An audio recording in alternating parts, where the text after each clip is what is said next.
찬송가 540장입니다.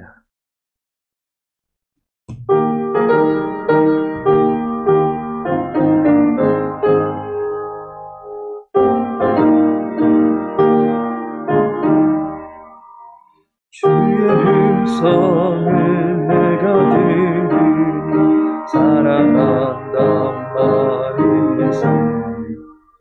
믿는 마음으로 주께 가오니 나를 영접하소서. 내가 매일 십자가 앞에 더 가까이 가오니 구세주의 흘린 보배 비로소 나를 정케 하소서. 주여 넓으신 은혜 베푸사 나를 받아주시오. 나의 품은 뜻 주의 뜻같이 되게 하여 주소서. 내가 매일 십자가 앞에 더 가까이 가오니 구세주의 흘린 보배 비로소 나를 정케 하소서. 주의 보좌로 나아갈 때에 어찌하리 기쁠까. 주의 얼굴을 항상 배우니 더욱 친근합니다. 내가 매일 십자가 앞에 더 가까이 가오니 구세주의 흘린 보배 비로소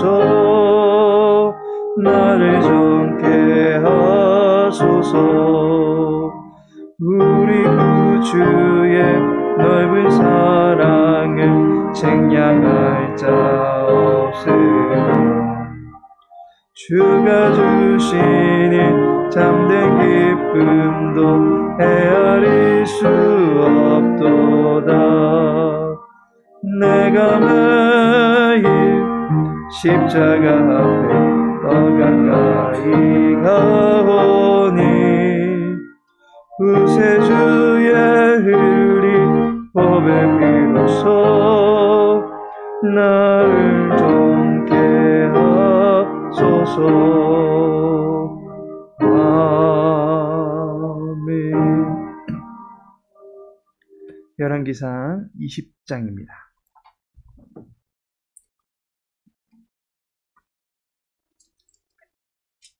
열왕기상 20장 35절에서 43절까지의 말씀입니다. 35절에서 43절까지의 말씀 함께 읽도록 하겠습니다. 선지자의 무리 중 한 사람이 여호와의 말씀을 그의 친구에게 이르되 너는 나를 치라 하였더니 그 사람이 치기를 싫어하는지라. 그가 그 사람에게 이르되 네가 여호와의 말씀을 듣지 아니하였으니 네가 나를 떠나갈 때에 사자가 너를 죽이리라. 그 사람이 그의 곁을 떠나가더니 사자가 그를 만나 죽였더라. 그가 또 다른 사람을 만나 이르되 너는 나를 치라 하매 그 사람이 그를 치되 상하도록 친지라. 선지자가 가서 수건으로 자기의 눈을 가리어 변장하고 길가에서 왕을 기다리다가 왕이 지나갈 때에 그가 소리질러 왕을 불러 이르되 종이 전장 가운데 나갔더니 한 사람이 돌이켜 어떤 사람을 끌고 내게로 와서 말하기를 이 사람을 지키라. 만일 그를 잃어버리면 네 생명으로 그의 생명을 대신하거나 그렇지 아니하면 네가 은 한 달란트를 내어야 하리라 하였거늘 종이 이리저리 이를 볼 동안에 그가 없어졌나이다. 이스라엘 왕이 그에게 이르되 네가 스스로 결정하였으니 그대로 당하여야 하리라. 그가 급히 자기의 눈을 가린 수건을 벗으니 이스라엘 왕이 그는 선지자 중에 한 사람인 줄을 알아본지라. 그가 왕께 아뢰되 여호와의 말씀이 내가 멸하기로 작정한 사람을 네 손으로 놓았은지 네 목숨은 그의 목숨을 대신하고 네 백성은 그의 백성을 대신하리라 하셨나이다. 이스라엘 왕이 근심하고 답답하여 그의 왕궁으로 돌아가려고 사마리아에 이르니라. 아멘. 오늘은 본문의 말씀 통해서 듣지 아니하였으니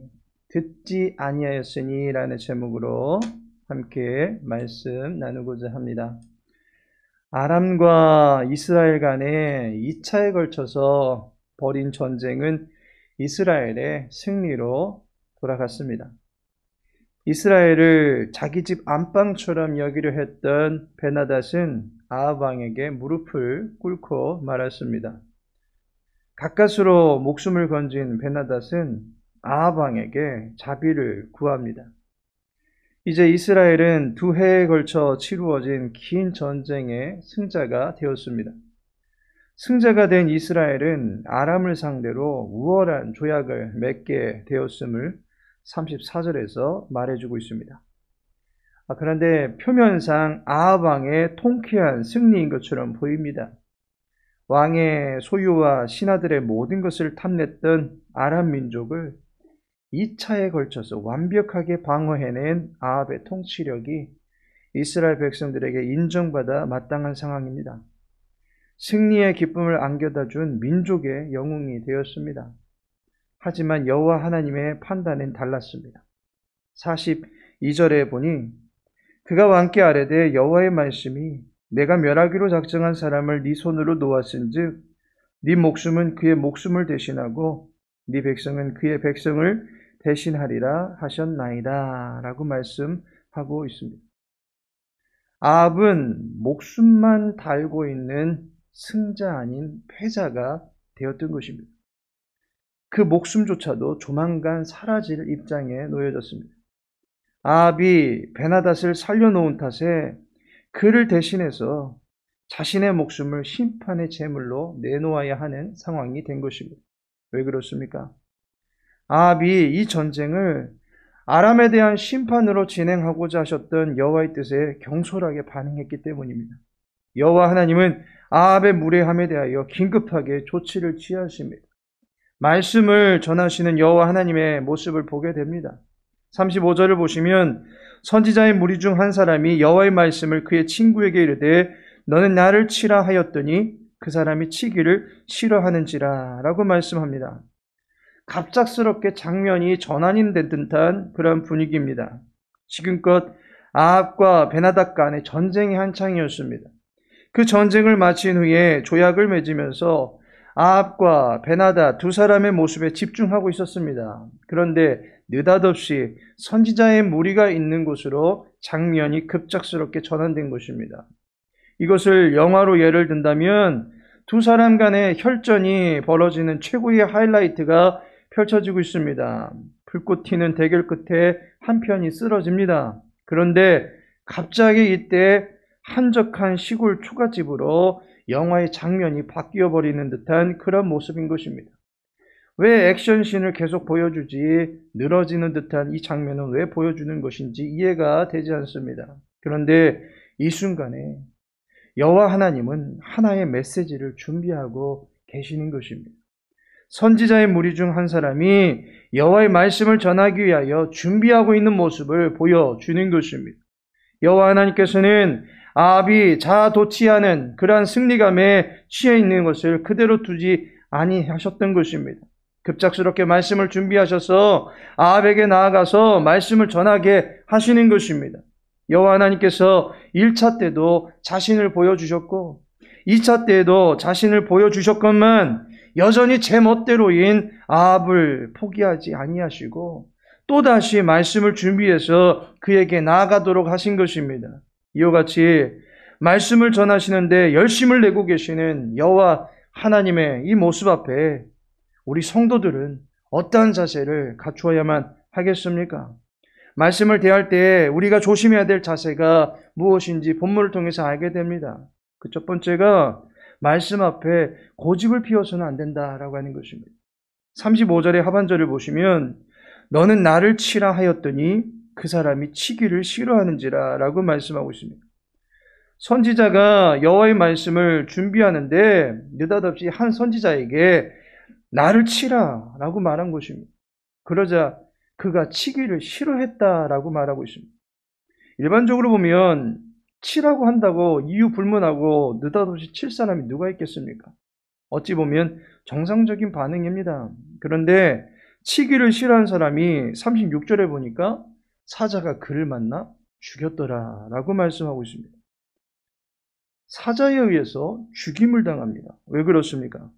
여기서 말하는 싫어하다라는 이 말은 선지자의 이 말에 미안한 자세를 갖고서 거절하는 그런 자세를 말한 것이 아닙니다. 어떻게 칠 수 있어? 라고 하면서 머뭇하는 그러한 자세를 말하는 것이 아닙니다. 이 단어가 사용된 성경 속의 대부분의 용례를 보면 악인이 여호와의 명령 앞에 고집을 피우면서 단호하게 거부할 때 사용되고 있음을 보게 됩니다.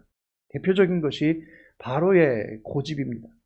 출애굽기 4장 23절에서 장자가 죽을 심판이 임할 수도 있으니 이스라엘을 내보내라 라고 말할 때에 그 명령에 대한 바로의 반응이 바로 이 싫어하다라는 단어로 표현되고 있습니다. 그는 그리고 계속해서 모세의 모든 청들을 싫어하고 거절했던 것을 보게 됩니다. 이 밖에도 이 단어는 우상 숭배자들이 여호와를 싫어하거나 회개를 요청했지만 그에 대하여 강력한 거부를 나타낼 때 쓰는 용어입니다. 그렇다면 이 선지자가 싫어했다라고 하는 것은 결코 정중한 거절이 아니라 무례함과 아울러서 완고하게 거절하는 모습을 보인 것입니다. 여호와의 선지자가 메시지를 준비하는 것에 대해서 결코 동조하지 않으려는 모습을 보인 것입니다. 여호와의 말씀을 바로와 같이 또한 이 선지자와 같이 완강히 거절하고 단호하게 맞서려고 하는 자세를 우리는 경계해야만 하는 것입니다. 두 번째로 거리감 있게 말씀을 접하는 것을 우리는 경계해야 합니다. 39절에서 40절에 보면 선지자가 아하방을 만나서 아주 재미있는 이야기를 해줍니다. 그 이야기인즉슨 전장에서 아주 중대한 포로를 한 명 사로잡게 되었습니다. 무슨 일이 있어도 이 포로를 잘 감시해야 됩니다. 만일 감시에 실패해서 포로가 달아나게 되면 죽게 됩니다.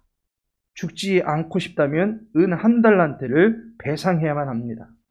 말이 은 1달란트이지 이것은 노예 100명에 해당하는 몸값이기 때문에 돈으로 책임을 진다라고 하는 것은 불가능한 상황인 것입니다. 따라서 이 포로를 놓치면 자기의 생명을 내놓아야만 하기 때문에 무슨 일이 있어도 이 포로를 잘 감시해야만 합니다. 그런데 이 포로를 놓치고 말았습니다. 그리하여 선지자가 아하방에게 묻습니다. 왕이시여, 이 포로를 놓쳤는데 어떻게 해야 됩니까? 그러자 아하방이 대답합니다. 40절에 그대로 당하여야 하리라 라고 말합니다. 놓치면 큰일 난다고 잘 감시하라고 했는데 놓쳐버렸으니 그에 대한 책임은 네가 져야 되지 않겠느냐라고 말해준 것입니다. 아합은 정답은 참 잘 알고 있습니다. 그런데 정작 그것이 바로 자신의 모습이었다라고 하는 것은 알지 못했습니다. 베나닷을 놓치면 안 된다라고 하는 것이 자신에게 주어진 의무였는데 이 말씀을 정작 자신에게는 적용하지 않았다라고 하는 것입니다. 하나님의 말씀이 나하고는 상관없이 다른 사람들에게나 적용되는 말씀으로 접하려는 자세를 우리는 경계해야만 하는 것입니다. 아, 저 말씀은 내 남편이 들어야지. 아, 이 말씀은 아무개 집사가 들어야 되는 말씀이다 라고 하면서 정작 지금 들려오는 하나님의 말씀을 자신에게는 아무런 효험도 없다는 듯이 거부하는 그 자세를 우리는 경계해야만 하는 것입니다. 마지막으로 말씀 앞에 분노하는 것을 우리는 경계해야 됩니다.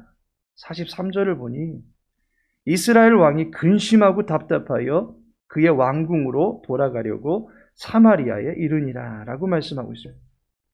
아합은 선지자의 말을 듣고 근심하고 답답해하였다라고 말하고 있습니다. 이것은 내가 왜 그렇게 했을까라고 하는 자책에서 나오는 심리 상태를 말하는 것이 아닙니다. 근심하다라고 하는 것은 화가 났다라는 말이고 답답하다라는 말도 화가 났다라는 말로 쓰여집니다. 결국 아합은 하나님의 선지자의 지적에 매우 화를 품게 되었다라고 하는 것을 말해주는 것입니다. 그 말씀의 본체가 되시는 여호와를 향한 분노를 품고 있는 것입니다. 내가 뭘 그리 잘못했다고 엄청나게 유별나게 구시는구만 하는 자세로 자기의 정당성을 주장하면서 하나님은 부당하시다라고 하는 생각에 화를 품고 있는 것입니다. 잠언 12장 16절에 보니까 미련한 자는 당장 분노를 나타내거니와 라고 말씀합니다. 그리고 잠언 29장 11절에도 어리석은 자는 자기의 노를 다 드러내어도 라고 말씀하고 있습니다. 하나님의 말씀 앞에서 이와 같이 자기의 정당함만을 주장하면서 하나님의 부당함에 노를 품는 아합의 마음 자세를 우리 또한 말씀을 들을 때에 경계해야만 하는 것입니다. 목사가 단상에서 어느 한 사람 들으라고 말씀을 전하는 것 아닙니다. 말씀은 모든 사람의 것입니다. 어떤 사람에게는 그 말씀이 치료의 말씀으로 들릴 수 있겠지만 어떤 사람에게는 그 말씀이 자기의 마음을 찌르는 말씀으로 들릴 수도 있을 것입니다. 그러할 때 말씀 앞에 분노하는 것이 아니라 내 마음을 진단하시고 나를 바로잡기를 바라시는 하나님의 간절한 마음이 나를 향하여 부어지고 있다. 나를 위하여 이 말씀을 전하시는 하나님의 열심이 느껴진다라고 하는 것에 우리는 감사할 수 있어야만 하는 것입니다. 하나님께서 사랑하시는 성도 여러분, 예수님께서 복음의 소식을 들고 이 땅에 오셨습니다. 그런데 그분이 이 땅에 오셔서 제일 처음으로 전하신 말씀은 심령이 가난한 자는 복이 있나니 천국이 저희의 것입니다 라고 하는 복선언이 아닙니다. 그분이 오셔서 제일 처음으로 전한 말씀은 회개하라는 것이었습니다.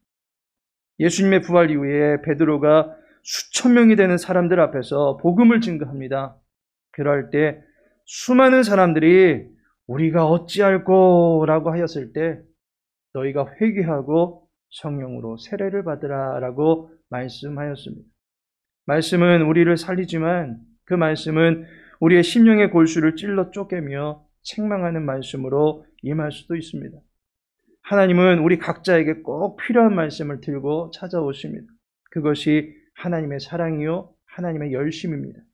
그 사랑을 거절하고 그 사랑에 대하여 완고하게 임하는 것은 하나님의 사랑을 무시하는 처사입니다. 하나님의 열심을 나의 냉랭한 가슴으로 튕겨내는 것이 아닙니다. 말씀은 우리를 살리는 힘이 있습니다. 말씀 앞에 겸비된 자세가 필요합니다. 출애굽기 10장 3절에서 바로를 향하여 말씀하십니다.